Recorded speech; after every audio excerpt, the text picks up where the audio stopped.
My parents who threw me out demanded I host my golden child brother's wedding, so I turned their big day into a lesson they'll never forget.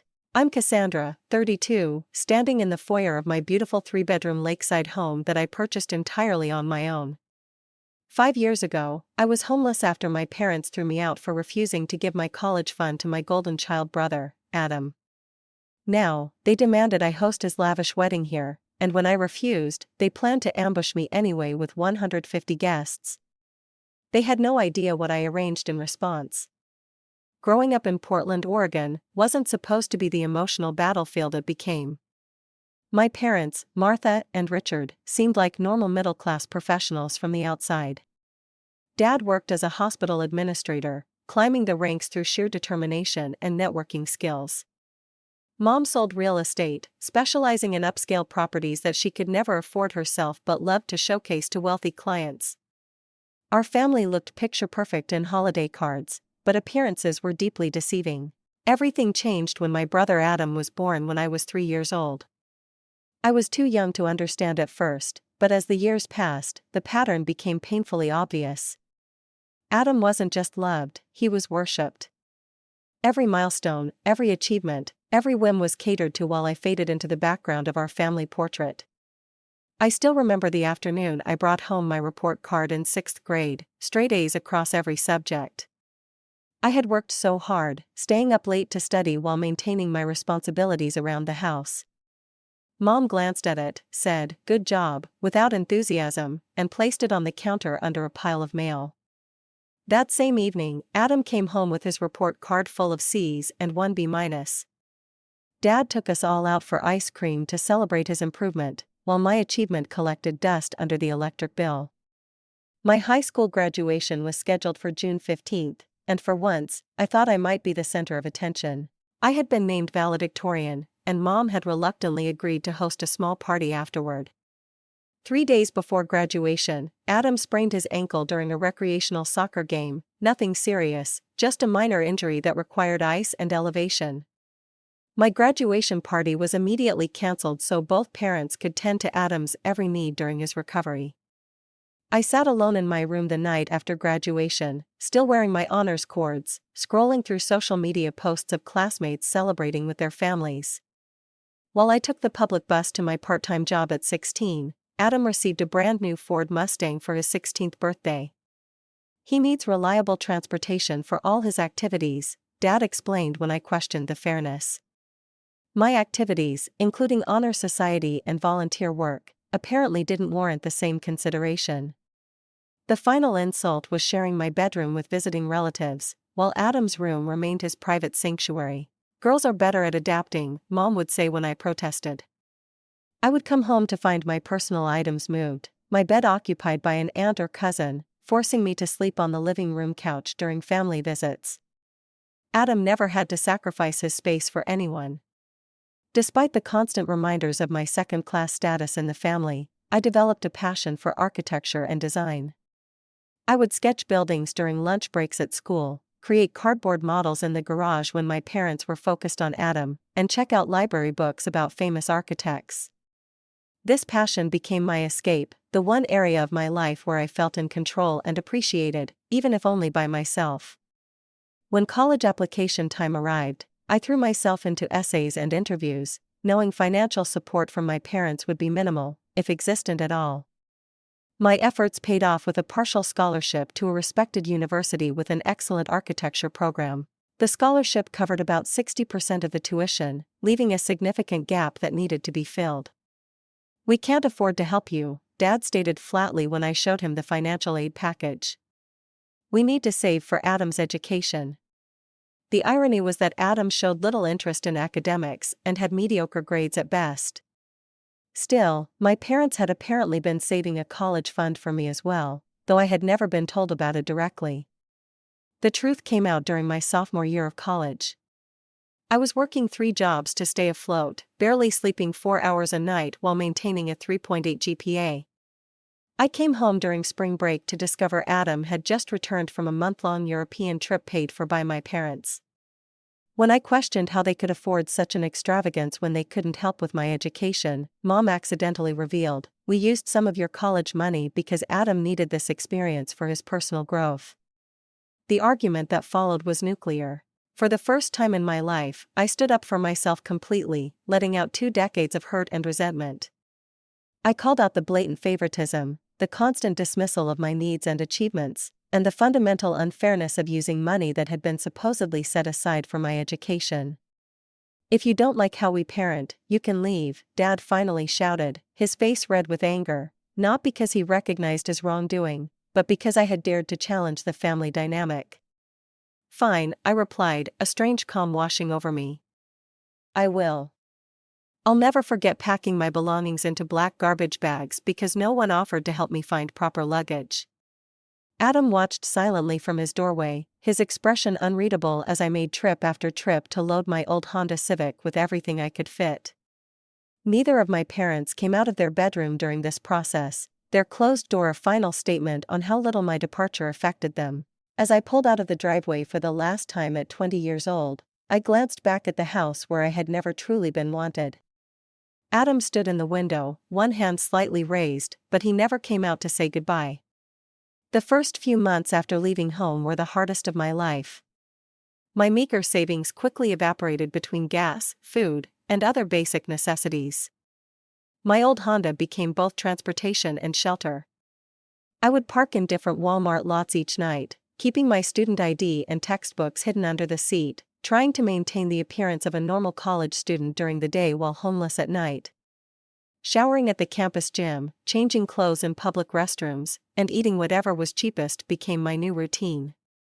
I picked up extra shifts at my campus jobs, but it wasn't enough for housing in the expensive college town. The partial scholarship that had once seemed like such a blessing barely covered tuition, leaving nothing for living expenses now that I was completely on my own. After nearly 3 months of this precarious existence, a classmate noticed me washing my hair in the sink of the architecture building's bathroom. Lucia, a vibrant international student with kind eyes, didn't judge me but instead offered a solution. She and 3 other students had a house off campus with a tiny storage room they weren't using. "It's not much," she admitted, "but it has a window, and we could fit a mattress in there." That small room, barely bigger than a walk-in closet, felt like a palace after living in my car. My 4 roommates charged me minimal rent, and for the first time since leaving home, I could sleep horizontally without having to curl up in a car seat. The arrangement wasn't ideal, but it provided stability and safety I desperately needed. It was during a late-night studio session that I met Professor Eleanor Thompson. She had stayed late to review senior projects and found me working alone, refining a design long after my classmates had left. Instead of simply checking my work and moving on, she pulled up a chair. "I've been watching your progress," she said, studying my detailed sketches. "You have natural talent, but there's something else in your work: resilience. Every design you create solves multiple problems simultaneously, as if you're used to working with limited resources." Her observation hit so close to home that tears welled up in my eyes before I could stop them. Professor Thompson didn't press for details but offered me a tissue and her business card. "I have connections at Westlake Architecture. They're looking for an intern who thinks differently. The pay isn't much, but the experience is invaluable." That internship became my lifeline. Working 20 hours a week at Westlake while maintaining my other jobs and full-time student status was exhausting, but for the first time, I was doing something aligned with my passion. The modest internship salary, combined with my other income, eventually allowed me to move from the storage room to sharing a proper bedroom in a different apartment. Balancing it all wasn't easy. I would go from classes to my campus job to the internship, then work on assignments until 2 or 3 in the morning, catching a few hours of sleep before starting again. Weekends were filled with shifts at a local coffee shop. There were moments I nearly broke from exhaustion, but the alternative, giving up and proving my parents right, was unthinkable. When graduation day finally arrived, I walked across the stage with honors, my name called to silence where other students had cheering sections. Professor Eleanor stood up and applauded loudly from the faculty section, joined by Lucia and my other roommates. Their support meant everything, though the empty seats I had reserved for family remained a painful reminder of my reality. After the ceremony, Professor Eleanor introduced me to her husband, James, a kind-hearted software engineer who immediately treated me with the warmth my own father never had. "We're having a small celebration at our house," Eleanor said. "Nothing fancy, but we'd love for you to join us." That impromptu graduation dinner with Eleanor, James, Lucia, and a few other close connections became the first of many gatherings that would define my chosen family. The early years of my career brought their own struggles. Entry-level positions in architecture paid modestly, and I was starting with nothing, no family safety net to fall back on. I lived frugally, shared apartments with multiple roommates, and continued working side jobs to build my savings. Each small promotion felt like a major victory, each positive performance review a validation that I was on the right path despite the obstacles. James and Lucia became my constant supporters. When I was passed over for a promotion I deserved, they listened to my frustrations over homemade dinner. When I received my first design award, they were the ones who took me out to celebrate. We spent holidays together, creating new traditions that helped ease the pain of family estrangement. At Eleanor's suggestion, I began seeing a therapist to address the trauma of my childhood and abandonment. Dr. Mitchell helped me understand that the favoritism I had experienced wasn't my fault, that my parents' behavior reflected their own issues rather than any deficiency in me. Therapy gave me tools to process my anger and grief, though healing would prove to be a long journey with no quick fixes. Through it all, I maintained a singular focus on building the life I wanted. I saved diligently, lived below my means, and invested in my future. By my late 20s, I had advanced to a senior designer position at a respected firm, earned my architectural license, and built a solid professional reputation. 8 years after being thrown out of my childhood home, I achieved what once seemed impossible. After months of searching, mortgage applications, and negotiations, I found my dream home, a beautiful 3-bedroom house overlooking a small lake just outside the city. The property needed work, but its bones were solid, and its location was perfect. Using my design skills, I gradually renovated each room, turning it into a showcase of my personal style and professional abilities. The day I received the keys remains one of the most emotional moments of my life.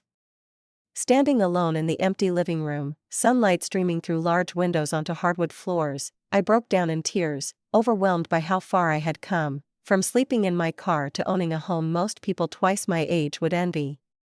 I had built a life my parents never believed I could have. Throughout these years, the complete silence from my biological family was both painful and freeing. No birthday calls, no holiday cards, not even a text message to check if I was alive.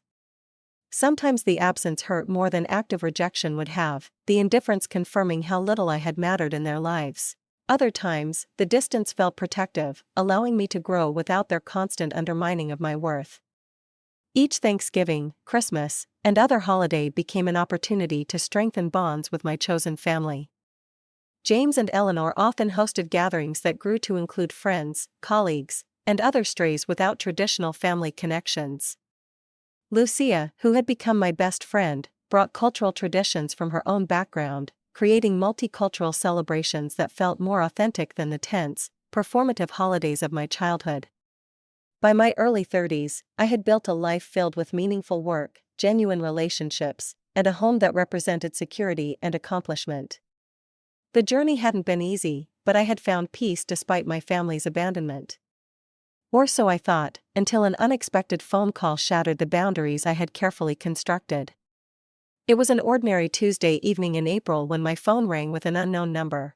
Typically, I would let such calls go to voicemail, but something compelled me to answer.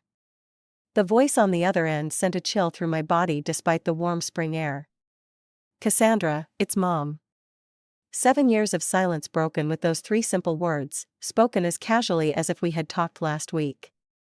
My hand gripped the phone tighter as I struggled to respond, my heart racing with unexpected adrenaline.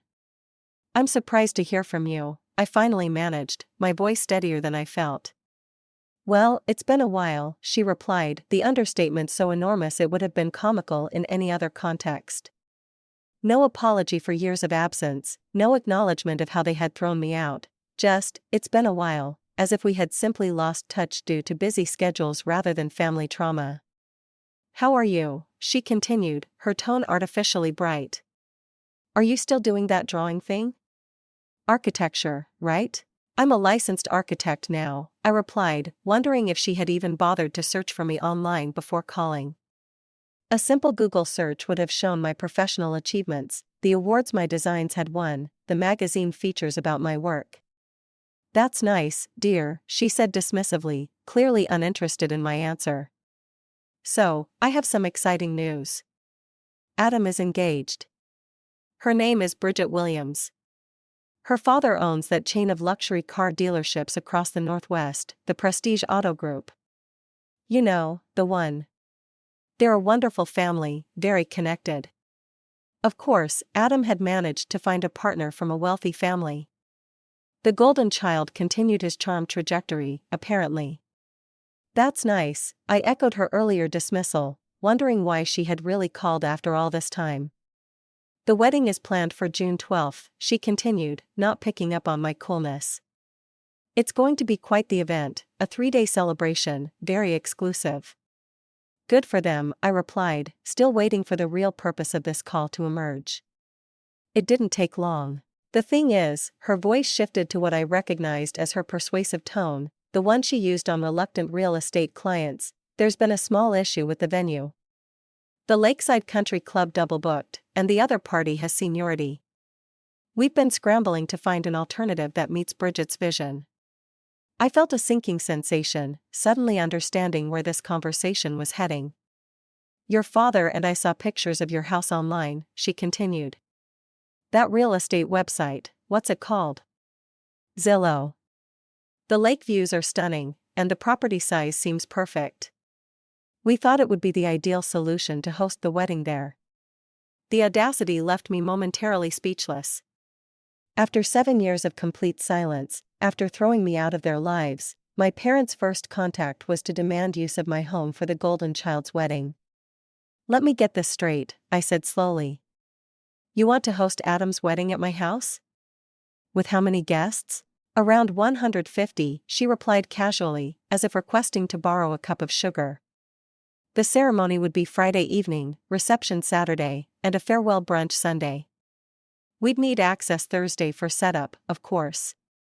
"Mom," I said, the word feeling foreign on my tongue after so many years, "that's not going to work. This is my home, not an event venue." "It's a perfect location," she continued, as if I hadn't spoken. "The wedding party would need to use all 3 bedrooms. You could stay with friends for the weekend, right? The Williamses are willing to pay for professional cleaning afterward." The presumption was staggering. Not only did they want my entire house, but they expected me to vacate my own home for 5 days. "I'm not comfortable with this," I stated firmly. "I'm sorry about their venue issues, but my home isn't available." Her tone shifted instantly, warmth evaporating like morning dew under harsh sunlight. "It's time to get over the past, Cassandra. That's what family does. They help each other. Adam would do it for you." "Would he?" I asked, genuinely curious if she actually believed that. "The same Adam who watched me pack my belongings in garbage bags and said nothing? The Adam who benefited from my college fund?" "That was years ago," she snapped. "You always were one to hold grudges. This is your chance to be part of the family again." "I built my own family," I replied, "people who actually care about me." "My answer is no." I heard rustling, and then my father's voice came on the line, gruff and authoritative as ever. "Cassandra, don't be difficult. This wedding is important for connections that could benefit all of us." "All of us?" I asked. "Dad, you haven't spoken to me in 7 years. You threw me out. You don't get to suddenly appear and make demands about my property." "There could be consequences to refusing," he said, his voice lowering to that threatening tone I remembered from childhood confrontations. "The Williamses are very influential. Are you actually threatening me right now?" I asked, amazed at how little had changed. "I'm an adult with my own life. Your threats have no power anymore." There was a pause. Then Adam's voice came on the line. "Cass, it's me." Hearing my brother's voice after so many years sent an unexpected wave of emotion through me. Despite everything, there had been moments in our childhood when he had shown kindness, brief interludes when we had been just siblings rather than rival and favorite. "Hey, Adam," I said, softening slightly. "It would really help us out," he said, his tone uncomfortable. "Bridget's really stressed about finding a new venue." "I understand that's difficult," I acknowledged, "but having 150 strangers in my personal space isn't something I'm willing to do. Surely, with the Williamses' connections, they can find an appropriate venue." "Mom and Dad said you'd probably be difficult about it," he sighed. "Look, just think about it, okay?" "I have thought about it," I replied firmly. "The answer is no. Congratulations on your engagement, but my home is not available." I ended the call, hands shaking with adrenaline and long-buried emotions. Within minutes, my phone began buzzing with text messages from my mother, alternating between guilt trips and anger. I turned off notifications and poured myself a glass of wine, trying to process the unexpected contact and outrageous demand. Later that night, I called James and Lucia, needing to vent about the surreal conversation. They listened sympathetically as I recounted the details, expressing appropriate outrage at my parents' entitlement. "The nerve of them," Lucia fumed. 7 years of nothing, and then they want to use your house?" "They always did see me as a resource rather than a person," I said, the insight from years of therapy helping me articulate what had always been true. "I'm just surprised they think I would actually agree." "Are you okay?" James asked, always perceptive about emotional undercurrents. Hearing from them after all this time must have been jarring, regardless of what they wanted. "I'm rattled," I admitted, but also weirdly validated. All these years of therapy, talking about their toxic behavior, and then they prove everything I've said with one phone call. None of us realized then that the phone call was just the opening salvo in what would become a much larger battle. My parents had never accepted no from me before, and they weren't about to start now, especially with something they deemed as important as Adam's wedding to a wealthy family. The next morning, my phone was flooded with voicemails and text messages, not just from my parents, but from aunts, uncles, and cousins I hadn't heard from in years. Apparently, my parents had mobilized the entire extended family to pressure me. "Your poor brother has been planning this wedding for months," Aunt Susan's voicemail lamented. "Family needs to come first, Cassandra. We've all been wondering where you've been all these years," Uncle Robert's message began, conveniently forgetting that none of them had reached out after my parents threw me out. "It's time to come back to the fold and do the right thing." Each message carried the same theme: I was selfish for not allowing my home to be used, I was holding on to childish grudges, I needed to grow up and help family. Not one person acknowledged the years of abandonment or questioned why my parents couldn't find another venue. Just as I was silencing my phone to focus on work, an email notification appeared from an unfamiliar address. The subject line read, "About the wedding venue, sister-in-law to be." Bridget Williams, Adam's fiancée, had decided to try her hand at persuasion. Her message was masterfully crafted, beginning with sympathy for whatever family issues existed in the past, then pivoting to how meaningful it would be to begin healing those wounds through her and Adam's celebration of love. She described her vision for the wedding, complete with floating lanterns on the lake and string quartets on the lawn. She emphasized how perfect my quaint home would be, though photos showed it was larger and more elegant than she acknowledged. "We would, of course, compensate you for any inconvenience," she wrote, "though I'm sure the joy of reuniting with family and being part of our special day would be the greatest reward." Her tone struck me as condescending and manipulative, clearly informed by my parents' version of events. She ended with a none too subtle reminder of her family's influence, mentioning her father's close relationships with several architectural firms in the region. Something about her email prompted me to search social media for information about the wedding. What I found left me cold. The wedding already had a dedicated Instagram account, and scrolling through recent posts revealed several photos that had clearly been taken from just beyond my property line. Someone had been physically scouting my home without my knowledge. Even more disturbing was the wedding website, which I found linked from Bridget's Instagram. There, in elegant script over a photo of my backyard and lake view, were the details of a 3-day celebration at a family estate. The address wasn't listed publicly, but a password-protected section presumably contained this information for invited guests. The schedule detailed everything from Thursday setup to Sunday brunch, with activities planned throughout my property, including areas that would require access to the interior of my home. They had mapped out use of my master bedroom as the bridal suite, guest rooms for immediate family, and transformation of my living and dining areas into reception space. All of this had been planned without my consent or knowledge. The realization sent a wave of violation through me, as if my boundaries had been not just crossed but completely disregarded. I immediately called Adam, bypassing our parents to confront him directly.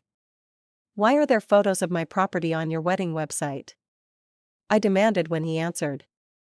"And why does it look like you've already planned to use my home when I explicitly said no?" His hesitation told me everything before he even spoke. "Look, Cass, it wasn't my idea. Mom and Dad convinced Bridget it would work out." "Work out how?" I asked. I said no, clearly and unambiguously. Adam sighed heavily. "They think if they just show up with everyone, you won't make a scene. You'll feel pressured to go along with it rather than turn away 150 people, including Bridget's family." The calculation was so coldly manipulative that it momentarily took my breath away.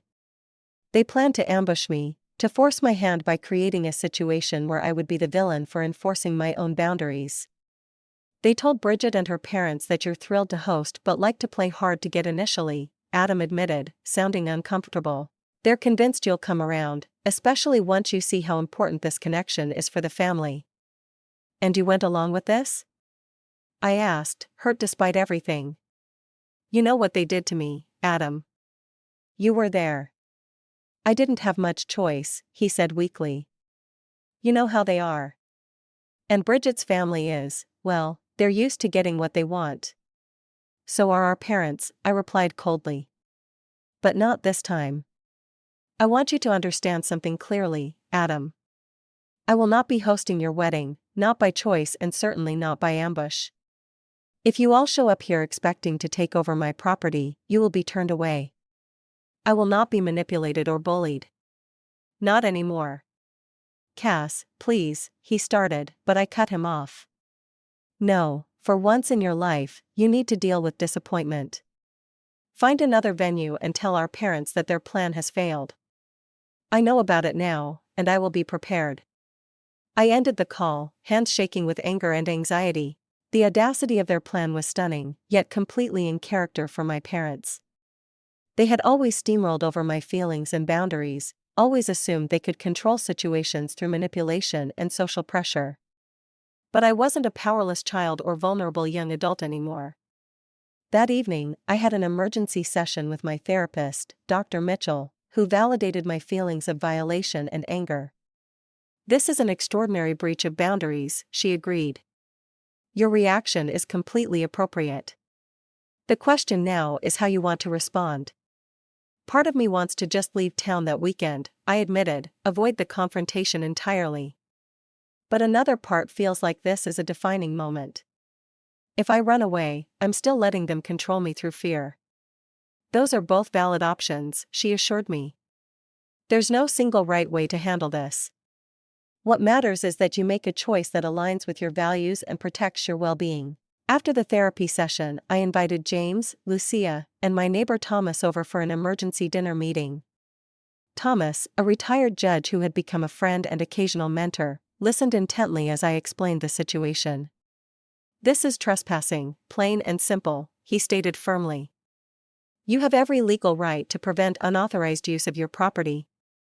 "I can't believe they would go this far," Lucia said, outraged on my behalf. "To plan an ambush wedding? Who does that?" "People who have never respected boundaries," James observed. "The question is, what do you want to do about it?" The four of us brainstormed options late into the night. Each suggestion was considered, from the simple act of being away that weekend with a locked house to more creative responses. What began as a defensive strategy gradually evolved into something more meaningful, a way to not just protect myself but to make a statement about who I had become despite my family's treatment. "Whatever you decide," Thomas said as the evening concluded, "we'll support you. You're not alone in this." Looking at the 3 concerned faces around my dining table, I felt a surge of gratitude for the family I had chosen. Unlike my biological relatives, these people respected my autonomy, valued my feelings, and showed up when I needed them. With their support, I began to formulate a plan that would not only thwart my parents' scheme but transform it into something meaningful on my own terms. The next morning, I contacted Diane Hargrove, an attorney recommended by Thomas. She specialized in property law and had experience with restraining orders and trespassing issues. After explaining my situation, she laid out my legal options. "Your property rights are quite clear," she explained. "No one can use your land or home without permission, family or otherwise. We can file a cease and desist letter immediately, making your position official." "What about the day itself?" I asked. "If they ignore the legal warning and show up anyway? We can coordinate with local police in advance," she advised. "File documentation explaining the potential trespassing situation. That way, if you need to call them on the day, they'll already understand the context." Following her advice, I began the process of legally protecting my property. The cease and desist letter was drafted and sent by certified mail to my parents, Adam, Bridget, and Bridget's parents. I also filed the appropriate documentation with the local police department, explaining the potential for a large group of uninvited people attempting to access my property. But legal protection was just the beginning. If my family was determined enough to plan an ambush wedding, they might be willing to create a scene regardless of legal warnings. I needed physical security measures as well. I contacted a reputable security company that specialized in event management. After explaining the unusual circumstances, they recommended a temporary fencing solution that could be installed the day before and removed after the weekend, along with 2 professional security guards stationed at the entrance to my property. "We'll handle any confrontations professionally," the security manager assured me. "Our team is trained to de-escalate situations while firmly enforcing access restrictions." Next came documentation. I installed additional security cameras covering all approaches to my property, ensuring that any attempted trespassing would be recorded. These feeds could be monitored remotely, giving me awareness of the situation even if I chose not to be physically present. While these protective measures gave me peace of mind, they still left me in a defensive position. After discussion with my support circle, I decided to transform this challenge into an opportunity for something positive. James was the one who suggested involving Hope Harbor, a local charity supporting homeless youth that I had been volunteering with for the past few years. My own experience with homelessness had made their mission particularly meaningful to me, and I had been helping with their housing assistance program. "What if," James proposed, "instead of just blocking your family's event, you host a legitimate event of your own, something meaningful that reflects your values?" The idea resonated deeply. I contacted Maria Sanchez, the executive director of Hope Harbor, and explained the unusual situation. Rather than being put off by the circumstances, she was enthusiastic about the possibility. "We've been wanting to host a spring fundraiser," she said. "Your lakeside property would be perfect for a garden party type event, nothing too large, maybe 60 to 70 people, focused on raising awareness and funds for our new transitional housing project." The synchronicity was perfect. Instead of 150 wedding guests invading my space, I would welcome supporters of a cause close to my heart, people who understood the value of safe housing and respected boundaries. I reached out to my neighbors as well, explaining the situation and ensuring they were aware of both the potential disruption from my family and my alternative plans. To my surprise and gratitude, they rallied around me. Several offered to help with the charity event, while others promised to alert me if they noticed any suspicious activity around my property in the days leading up to the planned date. Taking the plan a step further, I contacted local media about covering the charity fundraiser. 2 local news outlets and a popular community blog expressed interest in the human interest story of a successful architect hosting an event to support homeless youth. While I didn't share the full family drama with the reporters, The scheduled media presence would add another layer of protection against my parents' plans. With the charity event scheduled, I worked with Maria to create banners and signage that would make it immediately clear to anyone arriving that this was an official Hope Harbor fundraiser, not a wedding venue. Large welcome signs, information booths about youth homelessness, and donation stations would be set up at the entrance to my property. Throughout this planning period, I continued working with Dr. Mitchell to prepare emotionally for the potential confrontation. We role-played various scenarios, practiced grounding techniques for managing anxiety, and developed clear scripts for what I would say if faced with my parents' manipulation attempts.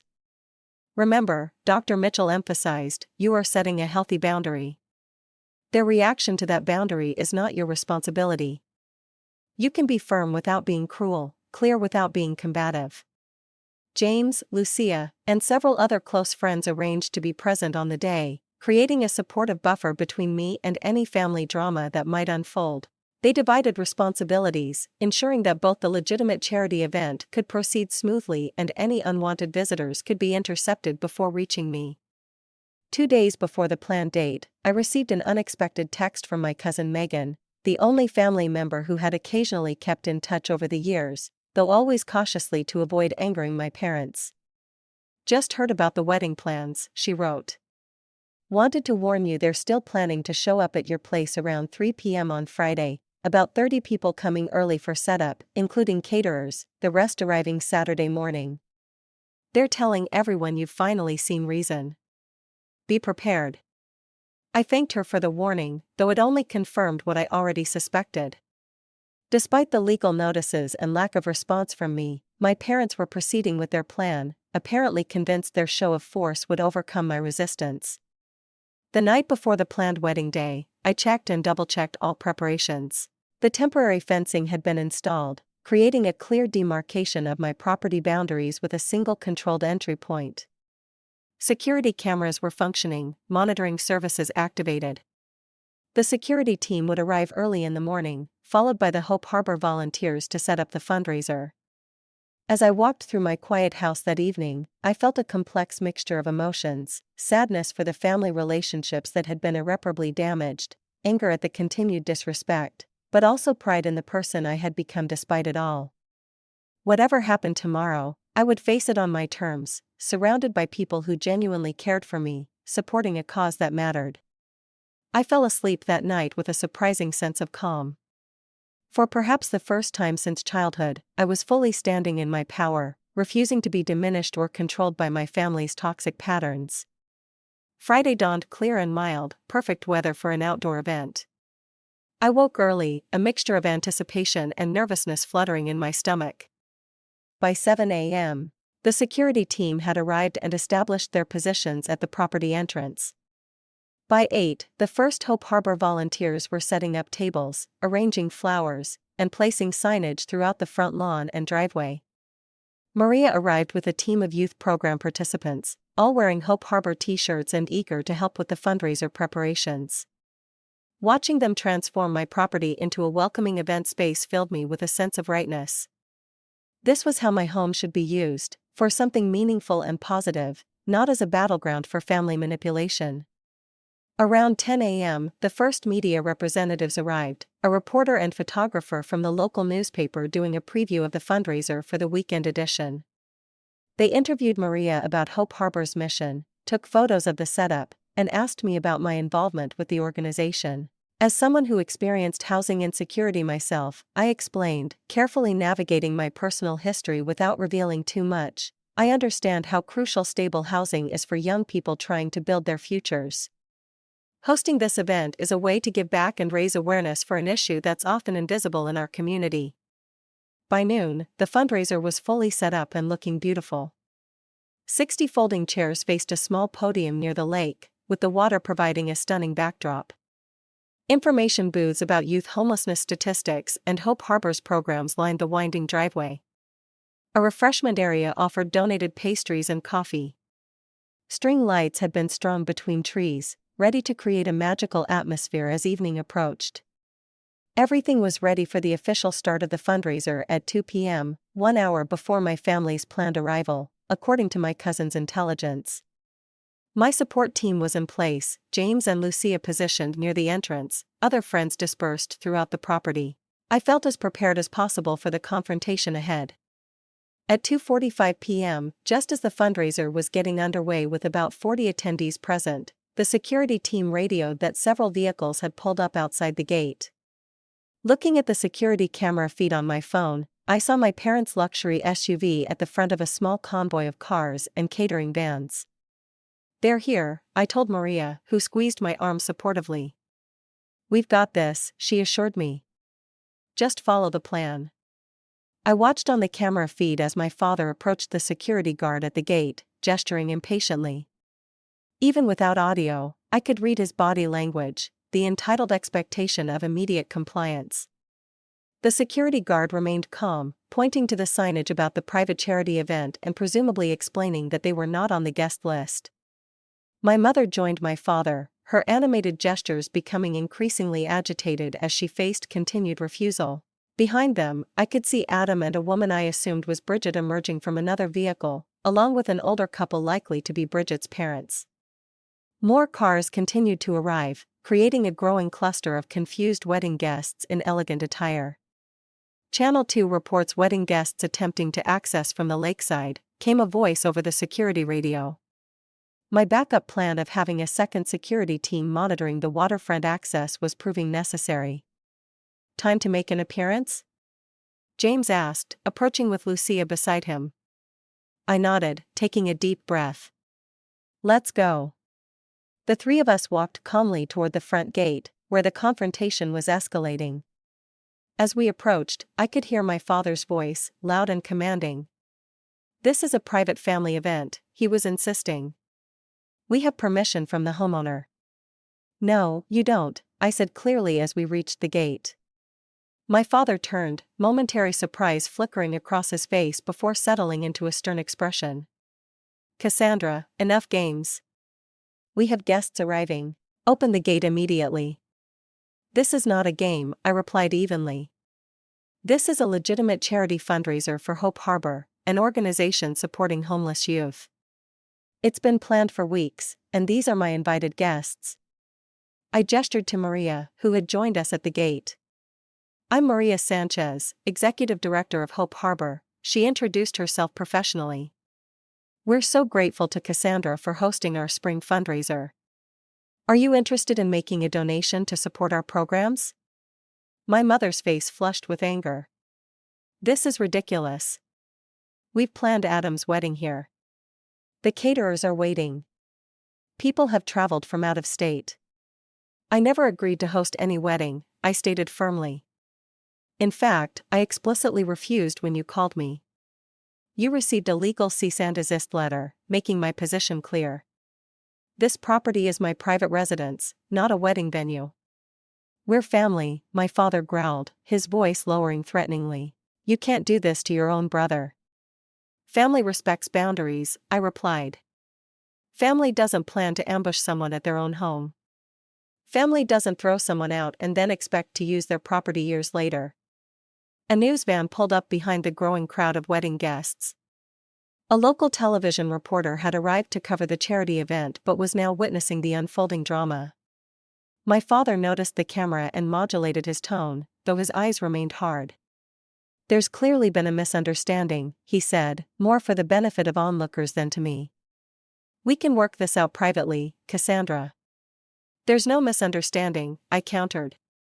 "You plan to force your way onto my property despite my clear refusal.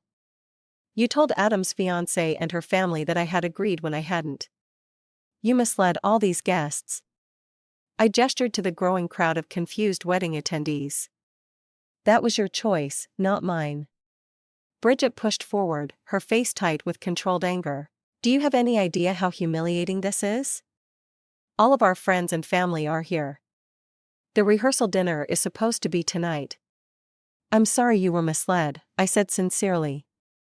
"But that responsibility lies with the people who told you this location was confirmed when it wasn't." An elegant older woman, who must have been Bridget's mother, joined the conversation. "Bridget, what's happening? Where's the estate you showed us in the photos?" "This is it, Mother," Bridget replied tensely. Apparently, there's been a complication. Complication? A distinguished gray-haired man in an expensive suit stepped forward, clearly Bridget's father. You mean to tell me this entire wedding venue isn't actually secured? That all these arrangements were made without proper permission? He turned to my parents, his expression hardening as he assessed the situation. Did you misrepresent this arrangement to us, Richard, Martha? Because it appears you brought 150 people to a property where we're not welcome. My father attempted to salvage the situation. It's a family matter, Harold, just a bit of dramatics from Cassandra. She's always been difficult. I'm not being difficult, I stated clearly. I'm enforcing normal boundaries around my private property. I never agreed to host this wedding. I made that clear from the beginning. The television reporter had moved closer, clearly intrigued by the unfolding drama. My mother noticed and plastered on a smile that didn't reach her eyes.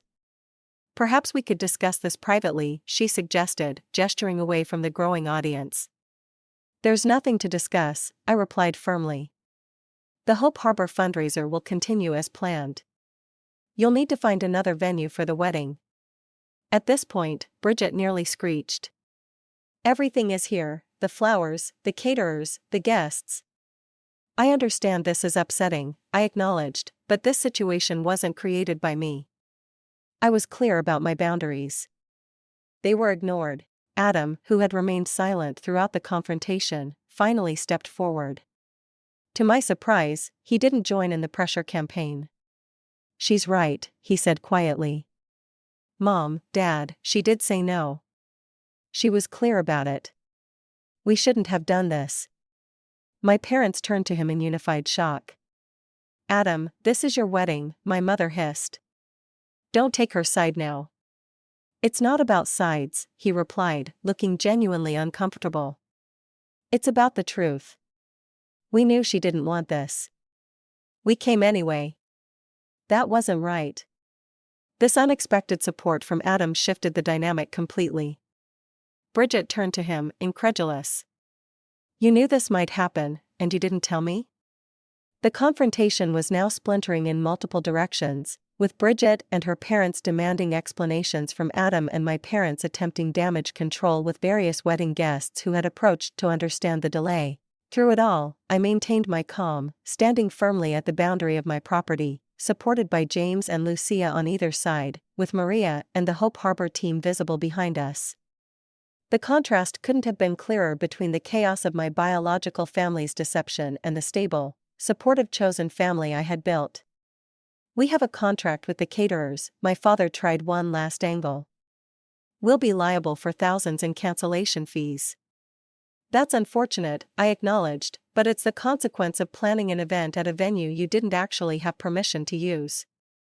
As the reality of the situation finally sank in, the wedding party began to disperse. Confused guests returned to their cars, caterers packed up unused equipment, and Bridget's parents led her away, in intense conversation with Adam following behind.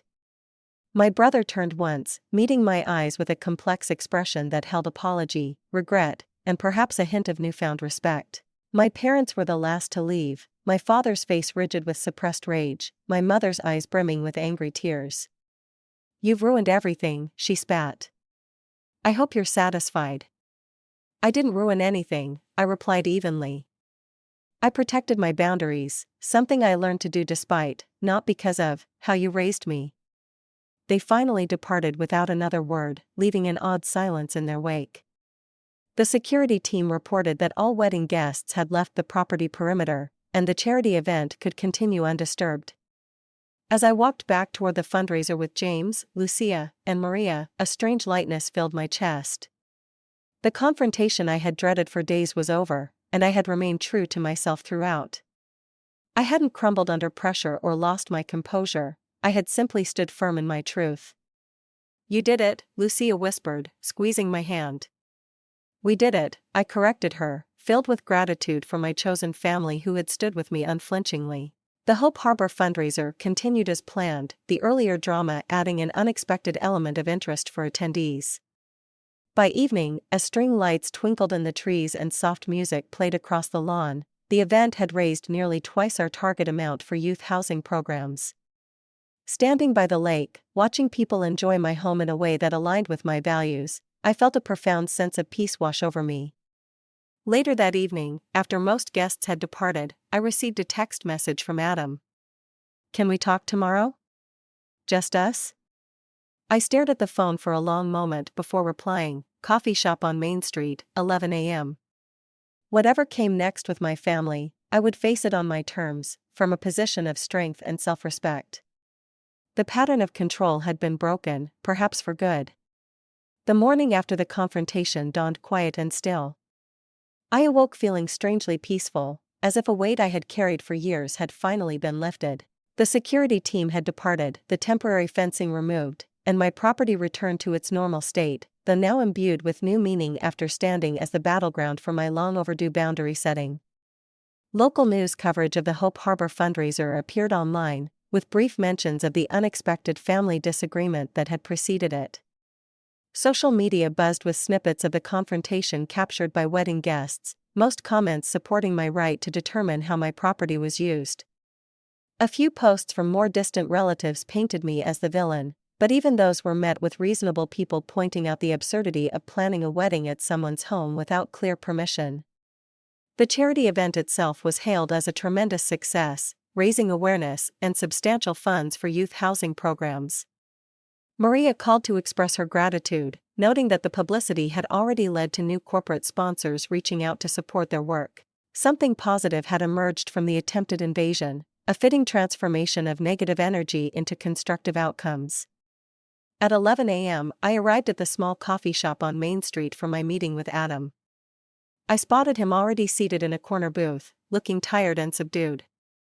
As I approached, I noticed he seemed different somehow, less the golden child and more a man facing difficult realizations. "Thanks for coming," he said as I sat down across from him.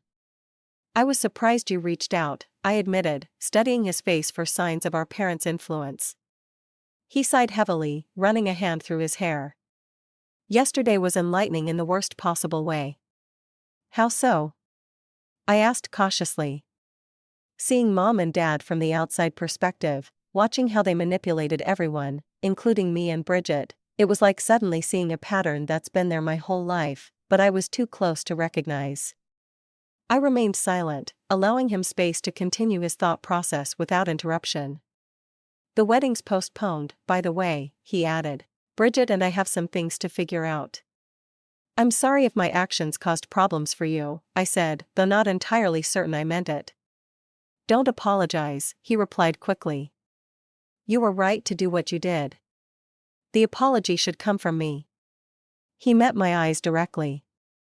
"I'm sorry, Cass, not just for the wedding fiasco, but for everything. For watching them throw you out and doing nothing. For benefiting from their favoritism all these years. For the way they treated you our entire childhood." His apology caught me off guard.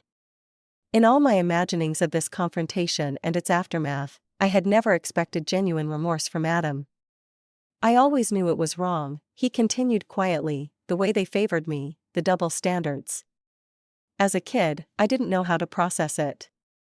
As a teenager, I was selfish enough to enjoy the benefits. By the time I was old enough to really understand, the pattern was so established that changing it seemed impossible.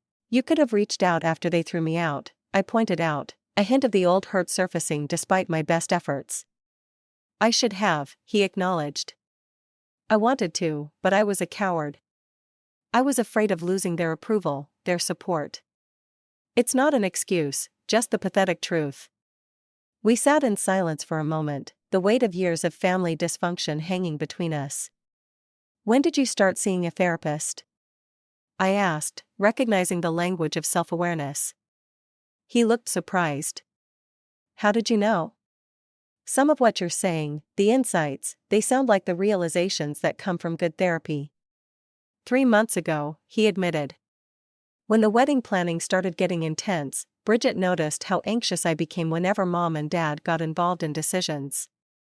She suggested I might benefit from talking to someone. He gave a rueful smile. She had no idea what she was unleashing. Therapy has a way of making you see things you've been avoiding, I acknowledged, thinking of my own journey.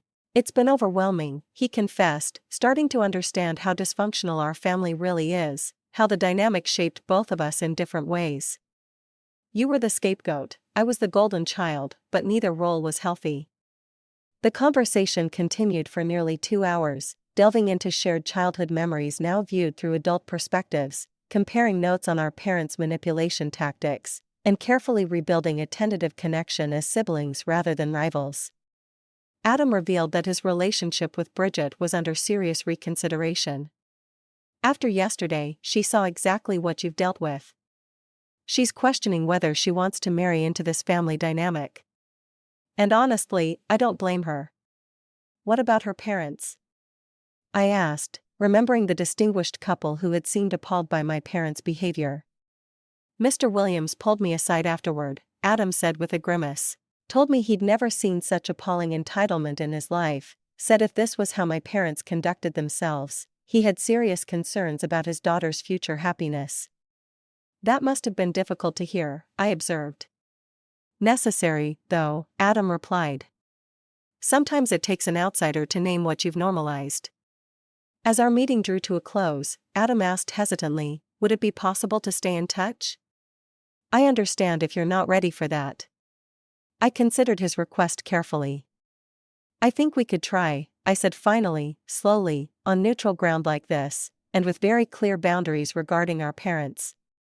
Absolutely, he agreed quickly. This would be just between us. I'm not asking you to reconcile with them. Good, because that's not happening, I stated firmly. Yesterday wasn't a one-time event, Adam. It was the culmination of a lifetime of disrespect and manipulation. I built a good life without them, and I intend to keep it that way. He nodded, understanding. For what it's worth, I think you've done amazing things with your life, the person you've become, your home, your career, your charity work. It's incredible, especially knowing what you started with. His genuine admiration meant more than I expected. Thank you, I said. It wasn't easy, but it was worth it. We parted with a tentative hug, both aware that rebuilding trust would be a long process with no guaranteed outcome. But for the first time since childhood, I felt a glimmer of possibility that Adam and I might eventually have some form of healthy sibling relationship. In the weeks that followed, my parents attempted various forms of retaliation. They sent a formal letter threatening legal action for emotional distress caused by the wedding cancellation, which my attorney quickly dismissed as groundless. They tried to contact my employer with vague allegations about my professional conduct, but my established reputation and portfolio spoke for themselves. They even attempted to turn extended family further against me, though the effect was minimal given our already estranged relationship. Each attempt at punishment only reinforced my conviction that maintaining distance was the healthiest choice. My therapist helped me process these events without being dragged back into old emotional patterns, focusing instead on my continued growth and the chosen family that had proven their worth during the crisis. James and Lucia remained steadfast supporters, checking in regularly and helping me celebrate the successful boundary setting rather than dwelling on the family drama. You should be incredibly proud, Lucia insisted during a dinner at her apartment. Standing up to family pressure is one of the hardest things anyone can do. My work with Hope Harbor expanded following the successful fundraiser. I joined their advisory board, offering both architectural expertise for their housing projects and personal insight into the needs of young people facing housing insecurity. The connection between my past struggles and present stability created a meaningful bridge that allowed my hardships to serve a greater purpose. Adam and I continued our careful reconnection, meeting for coffee every few weeks, each time peeling back another layer of our complicated shared history. He began attending therapy sessions more frequently, working through his own issues as the former golden child and the complex guilt that role had created. We were building something new, neither fully healed nor completely broken, but honest in a way our relationship had never been before. 6 months after the confrontation, I hosted another event at my home, this time, a small gathering of my chosen family to celebrate 5 years of homeownership. As twilight fell and we sat on the deck overlooking the lake, glasses raised in a toast, I felt a profound sense of gratitude for the journey that had brought me here. To boundaries, James proposed, raising his glass higher. To chosen family, Lucia added. To writing your own story, I concluded, regardless of how others try to define you. The path forward wasn't perfectly clear or without challenges. Family wounds don't heal overnight, and setting boundaries isn't a one-time event but an ongoing practice. Yet, I had proven to myself and others that I could stand firm in my truth, protect what I had built, and transform attempts at control into opportunities for growth. In refusing to host my brother's wedding, I had actually hosted something far more important, my own liberation from toxic family patterns. That freedom was worth more than any momentary peace that might have come from compliance, worth more than any superficial family reunion built on continued disrespect. I continue to build and strengthen my chosen family, those relationships based on mutual respect, genuine care, and healthy boundaries.